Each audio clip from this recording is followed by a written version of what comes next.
before it went on the market. All I can say to the woman that's going to move in is the earth off and moves in Bricking Lane. No damage, and marry him in front of millions on Surprise Wedding. If you're a wannabe bride and can keep a secret, call 020-7612-7203 now or log on to itv.com/surprisewedding.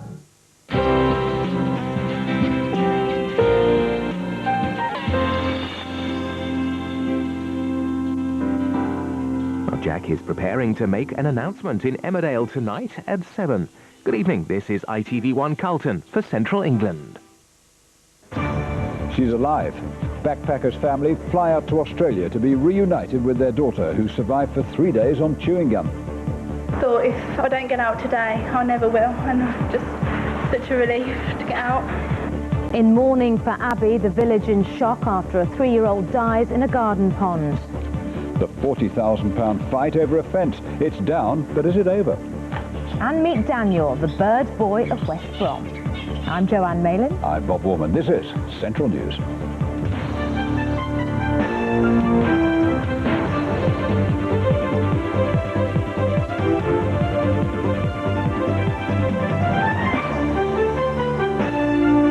From the award-winning team, live from Birmingham, this is Central News at 6. Safe and well. The 3 words the family of missing backpacker Louise Saunders were waiting to hear.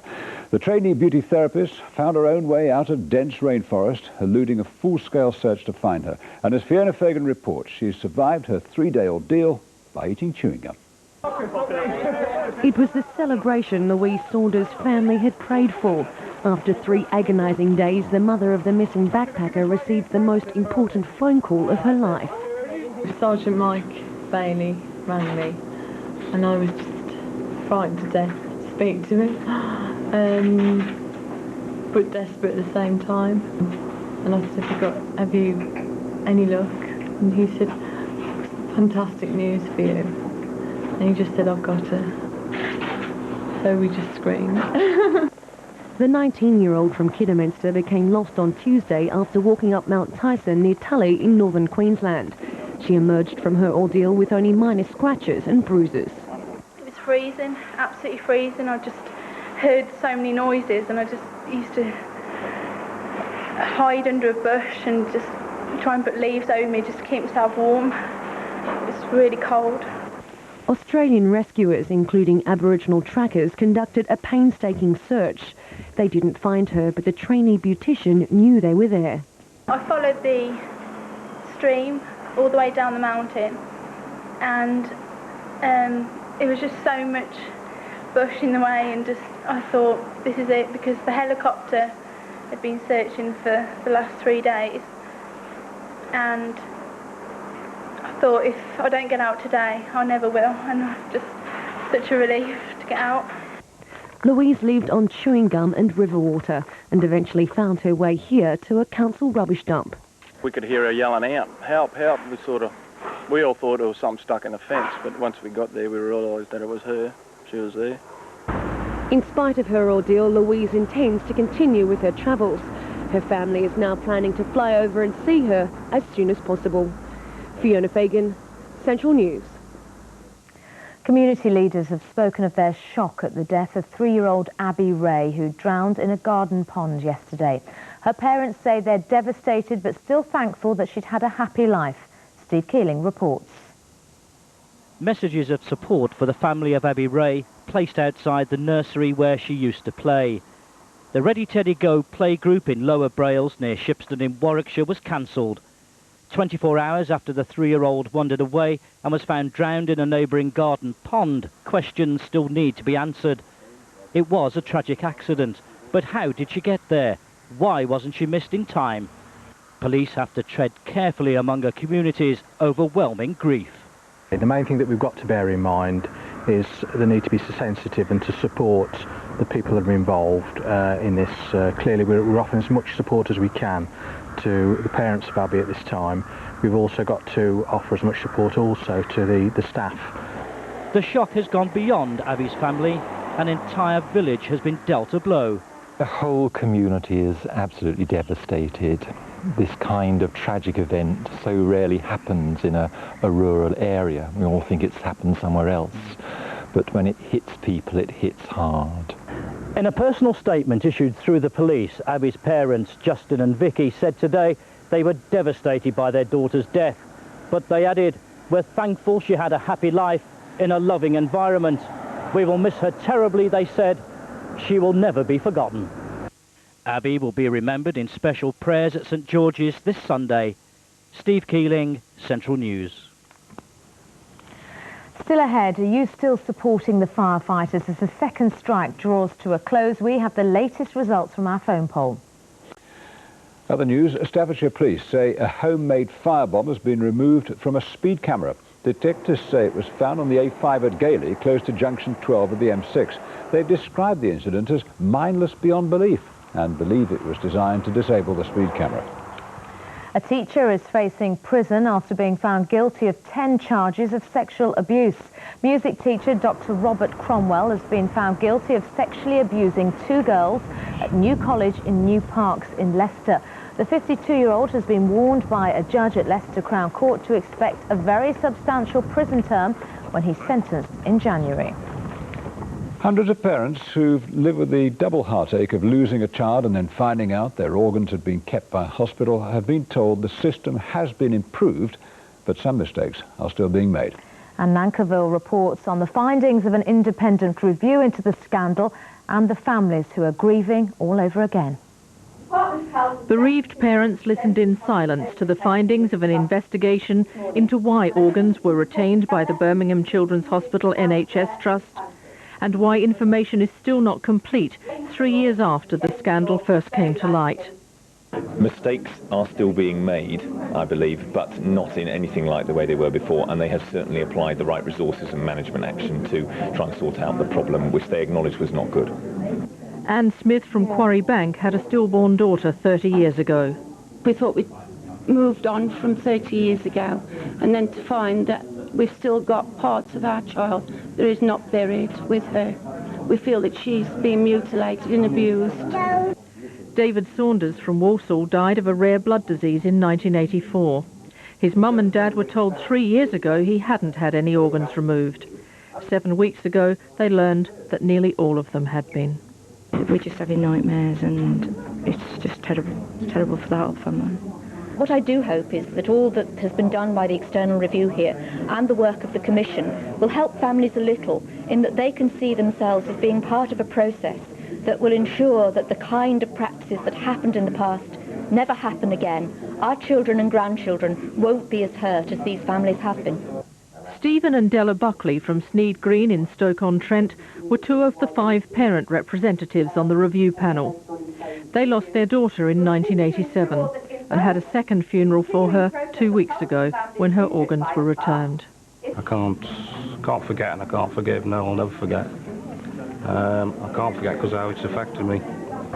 This review is only part of the information that will be sent to the Department of Health. On Saturday, the 7th of December, the hundreds of families involved have been invited here to the Birmingham and Midland Institute to add their views. Anne Nankerville, Central News. Next this evening, the conclusion of a long-running boundary dispute, because today marked the end for a very expensive fence, for the time being at least. Arguments over the fence have cost warring neighbours more than £40,000 in legal fees. It's taken a while, but the rightful landowner has now succeeded in getting part of it removed. Elizabeth O'Reilly has the latest. There's not been much tranquillity around these parts in Round Oak by Hopesay near Craven Arms in Shropshire since neighbours fell out over a disputed boundary fence. Samantha Richards insists the fence is on her land, but her neighbour Tony Benson says it's on his, and so do the courts. Today he got his chance to take it away, backed up by Shropshire County Sheriffs. I can't say it's been worth it, no. It's been worth it to get it cleared up. In no other way it's been worth it. It's certainly not worth the money that's been spent on it, nor the time and the effort. Tony Benson no longer lives there, but still owns a thin strip of land. Samantha Richards was even jailed for contempt for refusing to remove the fence and served a 6-week prison sentence. Her mother, Teresa Richards, says they'll continue their fight. It's taken 6 years to get to this point. Now Tony Benson says he hopes it's finally over. Elizabeth O'Reilly, Central News. A race campaigner has been found guilty of unlawfully discriminating against 2 black women. Maxie Hales received the Prime Minister's Award for building a fair and just community while head of Sandwell Racial Harassment Unit.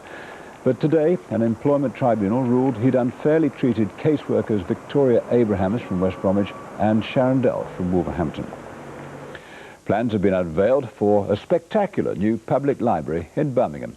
It'll be built in Digbeth, near to Millennium Point, at a cost of £130 million. The architect is Lord Richard Rogers, who designed the Pompidou Centre in Paris. The existing central library in Chamberlain Square will be knocked down and replaced by offices. The 8-day fire dispute ends tomorrow morning at 9, with both sides as far apart as ever. And with the prospect of more strikes up to and beyond Christmas, tonight's Eye on the Midlands looks at how striking firefighters and their families are coping. Here's Eric McInnes. Andrew Nixon from Birmingham is an experienced firefighter. He says he doesn't want to be on strike, but feels he's fighting for the future of the service. What began as a demand for a 40% pay rise, he believes, is now a battle to save jobs. Sitting down for breakfast with his family on day 8, the last day of this present dispute, he fears the stakes are now too high. At this moment in time, me speaking for myself, I would say keep the jobs. Go back to work and just take the 4%. If only to give the government a bloody nose, really. Andrew's wife knows there are sacrifices ahead. Strikers don't get paid. She's a nurse. She wouldn't go on strike herself, but supports her husband, though she fears they will not win. I think that's already a foregone conclusion. Being a bystander, standing next to Andrew, very close to the situation, and watching it since the summer, it feels quite orchestrated to me. Andrew's 2 young boys don't know what's at stake, but they know what their daddy does. Do you like your dad being a fireman? Yeah, because he saves people from fires. And does that make you proud? Project. Andrew Nixon is making his own film of the dispute. He's clear about who's to blame. But as he gets the kids ready for another day of school, he fears next week for him could turn into another one without work or pay. A further 8-day strike is planned, and so far there's no hint of compromise on modernisation or pay. With Christmas approaching, family life remains in limbo. Eric McInnes, Central News. And as this second strike draws to a close, we'd still like to know if you support the action of the firefighters. To recap, last month 61% of you backed strike action. By the end of the first strike, that figure had slipped to 48%. Tonight, it's crept back up again to 50%. Now, if you'd still like to have your say, then ring 09015 64 61 31 if you support the firefighters. If not, then dial 09015 64 61 32. Those numbers are on text page 627. You're watching Central News at 6 on ITV1. Still ahead, we're off on a magical shuttle ride to Santa's Kingdom.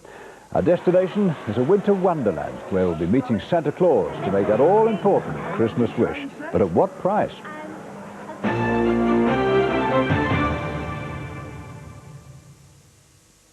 Waterstone's Christmas offer of the week. What not to wear.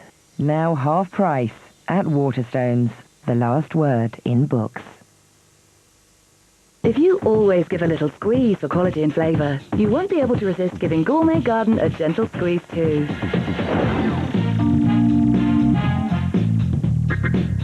With this delicious range of herbs and spices, whenever you're cooking a meal, you're really cooking a meal. So if you want the delicious taste of herbs and spices, just open your fridge. Gourmet Garden. Who can resist a little squeeze?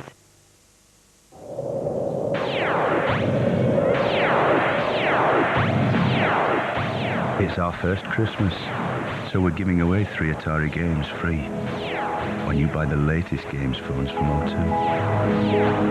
See what you can do. O2. Yuri Zhivago's life is about to change forever. Now he will find himself torn between his wife I love him so much, so much. and the woman afraid of. An ITV drama premiere. Dr. Zhivago. Sunday at 9, ITV1.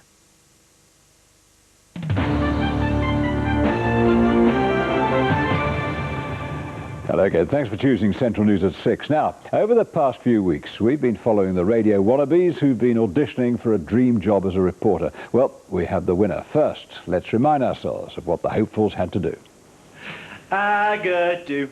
Do, push pineapple, shake the tree. I'm going to be on telly. Because you may have had an awful day, but tomorrow could get worse. Hello, I'm M&S and I'm a BRMB wannabe. Fabulous. Your radio switch doesn't move 'cause it's grooving. Singing was fantastic. You seem lively, you're energetic.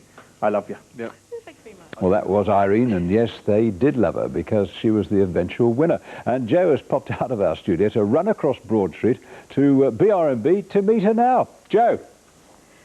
Yes, Bob, it has been a bit of a dash, I have to admit, but it's definitely a first for Central News. Not only are we live on ITV1 tonight, we're also live on Tammy and Ricardo's Drive Time Show. We're here on BRMB, and we're here to meet Irene. Here she is, the country's very newest radio star. Irene, you've got yourself this top job on The Breakfast Show. Hundreds of people wanted this job.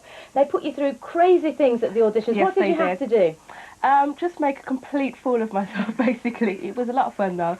I had to talk about who my celebrity dinner guest would be at a party, and I sang a lovely little song and just made them laugh. Yeah. Now, you're from Birmingham, you've just done a degree in Leicester, but what do you think gave you the edge over everybody else? Well, apart from the natural talent, the confidence. Yeah, and the confidence. I guess they just saw what they wanted and they went with it. And is it true that your nan helped campaign to get you extra votes? She did. Spark Hill. She went to everybody. She told me she went to everybody, all the shops, all the banks, and she told them all to vote.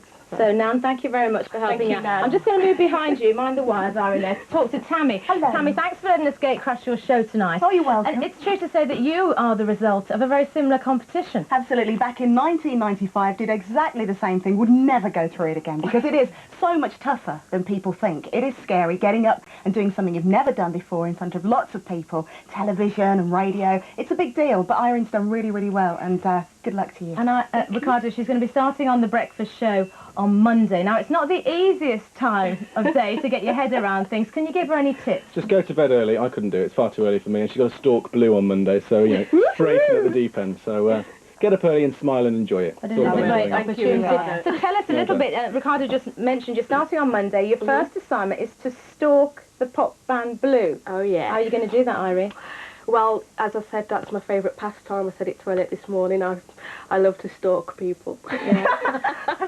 Bit of a worry, isn't it? But listen, well, what all us girls want is for you to keep Elliot Webb and his producer Gina in order. So lots of luck for Monday. We'll all be listening in. Thank you and very really, much. I'd like to say goodbye to everybody listening in on BRMB tonight from Central News. And Bob, I shall be running back across the street and I'll be back in the studio with you in a mo. Thanks, Joe. Get your skates on. She should be back before the end of the programme. Now, we've all heard of the Birdman of Alcatraz. Well, we've stumbled across the bird boy of West Bromwich. Daniel Sidwell has nurtured hundreds of birds and he's only 14. Robin Powell went to meet him. He's one of Britain's most knowledgeable bird breeders. In the bird world, there's hardly an accolade he hasn't won. Yet Daniel Sidwell from West Bromwich is still only 14. How did he get into it? My uncle gave me some birds when I was very little, about 9 years old. And my granddad advised me to carry on and keep some more birds, and I did. At one stage, Daniel had more than 200 birds in the house and an aviary at the bottom of the garden. What do your mates think of you? They think it's strange and they want to know about it, but they don't want to get too far in it, you know what I mean? How obsessive is he? Very obsessive. We can't go away certain times unless we've got somebody else to look after the birds. Today it's my birthday, but we can't go out tonight and we can't do nothing the weekend because it's a big exhibition at the NEC. For fanciers, the National Cage and Aviary Bird Exhibition is the equivalent of Crufts. Daniel's red-hot favourite to win the junior section and even stands a chance of being overall champion. But, believe it or not, he won't be going until Sunday. Tomorrow he's got his other great passion on his mind, West Bromwich Albion. So what are the odds on the Baggies beating Middlesbrough and you winning the show? I hope for my sake that very high for the Albion and the Birds. But of course I don't know about Albion. The exhibition is at the NEC all weekend and it's open to the general public. Robin Powell, Central News. Not your typical Albion fan, I guess, but a very interesting one. Yes, something interesting from the Albion coming as well at the end of sports, so stay tuned for that. We start tonight with Birmingham City, though. Their league position and form suggest that it ought to have been a rather quiet and non-stressful week for manager Steve Bruce. Not the case. Robbie Savage's absence from the Wales squad 10 days ago meant that Bruce has been receiving threatening phone calls from unhappy Welsh fans. Harassed? If so, it's not showing. This is John Curtis from the Lancers. Robbie Savage was injured. We sent them to Wales to see their doctors to have a look at it because we knew what the repercussions would be. He hasn't trained last week or he hasn't trained this week. That's as simple as that. If people want to not believe me, then that's their choice. And if I get a few cranks who ring me and threaten me and all the rest of it, then it's upsetting and disappointing at the time. But as I said, it's gone. Let's forget about it. And I've got more important things of Tottenham tomorrow, which is more important to me than some idiot who decides to keep ringing me. Spurs have already beaten Villa in a Premiership in which their 7th 2-0 victory over Leeds last week has lifted morale in Glenn Hoddle's camp, and he will tomorrow, for the first time in weeks, select from a squad at near full strength. After victory at Sunderland last week, Birmingham are hoping to string 2 Premiership wins together for the first time tomorrow. A total of 17 points puts them just 3 short of their manager's Christmas target. But despite that, Bruce still wants to strengthen his squad. Lens Senegalese defender Ferdinand Colly is expected to sign in January. And talking of signing contracts, what about an extension to that of a born-again Birmingham Anglo-Aussie star? All I can do is just play well, put the pressure on the manager and the club, and we'll just go from there, really. If I don't play well, then it's not really the best for me, is it? So, yeah, we'll just see. We'll see. Coventry City will have 2 new faces in their squad for tomorrow's clash with Preston. They've signed Bolton's Dean Holsworth and 20-year-old Manchester United keeper Ben Williams, each on a month's loan. Former Wimbledon forward Holsworth has scored 49 goals in his 5 years at the Reebok Stadium. He's gone out of favour recently, and his Bolton contract expires at the end of the season. And this is what Wolves fans will be hoping to see from striker Carlton Cole tomorrow. The 19-year-old is at Molineux on a month's loan from Chelsea as cover for the injured Nathan Blake. He's expected to make his debut against Rotherham. Elsewhere, yet another loan signing has been completed today. Stoke City manager Tony Pulis has signed Middlesbrough goalkeeper Mark Crossley for a month. The 33-year-old will go straight into Stoke's starting 11 tomorrow as they try to end a disastrous run of 8 consecutive defeats at Pulis' old club, Gillingham. Don't forget, of course, we'll be bringing you the best of the nationwide league action over the weekend. Soccer Sunday starts at 2 o'clock here on ITV1. Well, the days of football managers being referred to as gaffer, boss or governor appear to be under threat. The country's finest are now referred to as Sir. Take Sir Alex Ferguson and Sir Bobby Robson, for instance. Now, West Brom's manager also seems to be part of the establishment. As reward for returning top-flight football to the Hawthorns, Gary Megson will now be referred to only as Lord of the Manor of West Bromwich. Here's Bob Hall. There have been lords of the manor since before the Norman Conquest, and that's a long time ago. By the Middle Ages, when minstrels abounded, and if you didn't play an instrument, you joined the military. Simple choice. West Bromwich businessman Paul Bassey acquired the lordship of West Bromwich 4 years ago to recognise the dedication and dignity of an individual to the town's community. Enter Gary Megson. I think it's great on behalf of the football club that you know, a businessman like Paul Bassey puts his hand in his pocket and gets this award. It's great for the area. I think it's something that is unusual. I've not heard of it before, and you know, although it's been given to me, it's certainly there on behalf of the club and all its supporters. The event at Birmingham's Botanical Gardens attracted fans, businessmen, and at least one knight, not of yore but the present, the club's 88-year-old president, Sir Bert Millichip. The first Lord of West Bromwich dates back to 1346. How long the latest incumbent holds the title could be decided at the end of the football season. Well, he seems to be taking it all in his stride, doesn't he?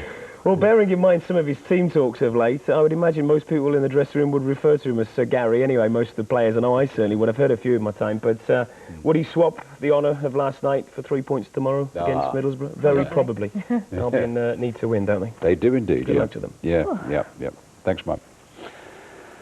Now, welcome back, Joe, by the way. Yes, now, I hear there's a big show going on at the NEC, and it must be pretty good because they're charging £17.50 to get in. Wow, so what is it? A concert? A good food show? Sounds intriguing. Well, it's an event billed as a unique Christmas experience. Yvonne Gaskell made a flying visit to Santa's Kingdom.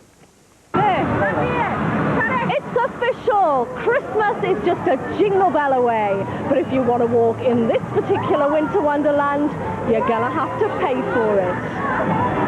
£17.50 gains you access to Santa's Kingdom at the NEC near Birmingham.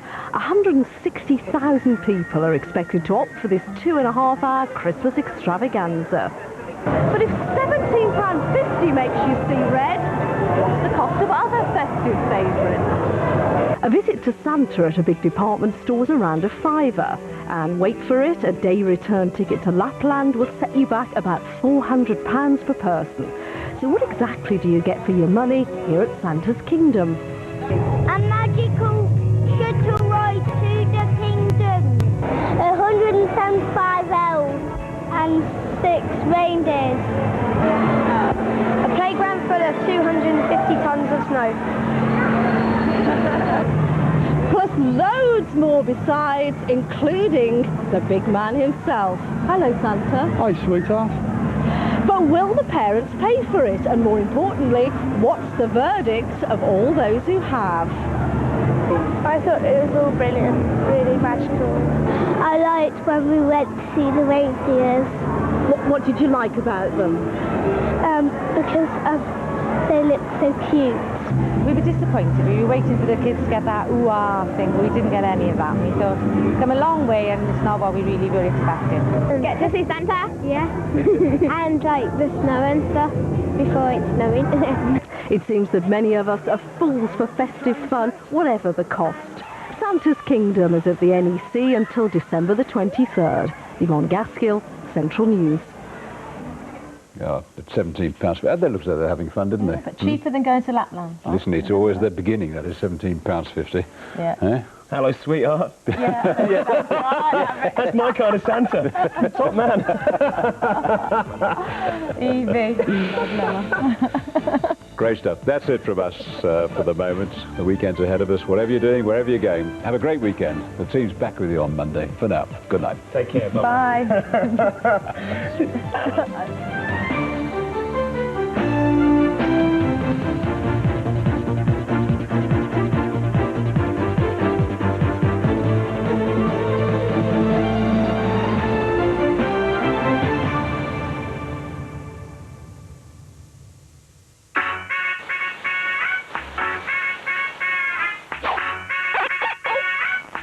Central weather with BRMB.com.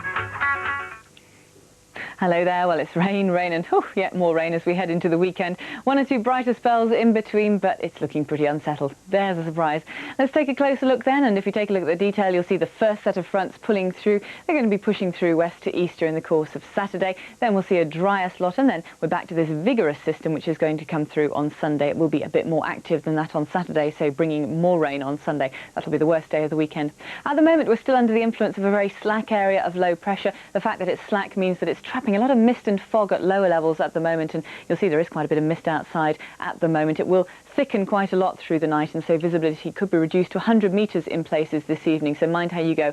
Under these clearer skies, that will encourage the mist and fog to form. Then as we head towards tonight, we do expect temperatures to plummet down to 1 Celsius in more rural parts, so a touch of ground frost for those areas. And then tomorrow morning looking cloudy, dull and overcast, the mist slowly lifting in the strengthening winds, the rain crossing from the west later in the day, and then some heavier rain on Sunday. That's it. Bye-bye. The Central 10-day weather line. Call 09069 19 14 19. Central weather with BRMB.com, the airline with tiny fares. Join us every weeknight at 6.